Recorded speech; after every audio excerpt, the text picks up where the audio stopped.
मोठी बातमी ज्या मंत्र्यावरती थेट विधानसभेत मोबाईल ॲपवर रमी खेळल्याचा आरोप होतो, त्यांचं कृषी खातं जातं, पण त्यांना मंत्रिमंडळातून काढत नाहीत, त्यांचा राजीनामा घेत नाहीत, त्यांना क्रीडा खातं देण्यात येतं आणि जे क्रीडा मंत्री आहेत त्यांना कृषी मंत्री बनवण्यात येतं. या बदलावरती आपली प्रतिक्रिया. कॉम्पिटिशन आहे, कॉम्पिटिशन. सध्या दोघांची कॉम्पिटिशन आहे. म्हणजे जर माझा एक मंत्री गेला तर जोपर्यंत शिंदेचा दुसरा त्यांचा एक जात नाही तोपर्यंत माझा दुसरा जाणार नाही, हा स्पष्ट मेसेज एक अजित पवारांनी दिला होता.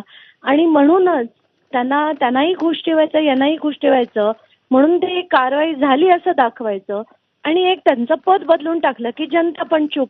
मला तर खरंच कळत नाही काय करतायत ही माणसं. याला कुठच्या अँगलनी आपण कारवाई म्हणू शकतो?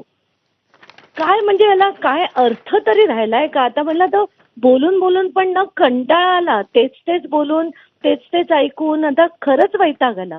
म्हणजे याला आता राजकारण म्हणायचं का काय तमाशा म्हणायचं तेच काही कळत नाहीये.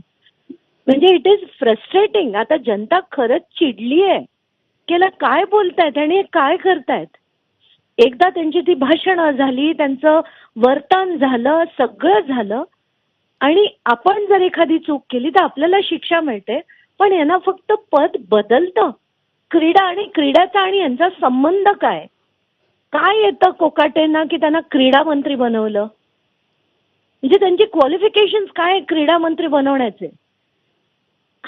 I really don't understand.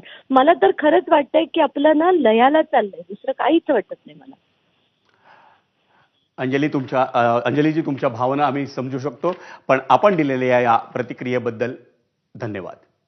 आणि आता आपल्यासोबत छावा संघटनेचे प्रदेशाध्यक्ष विजयकुमार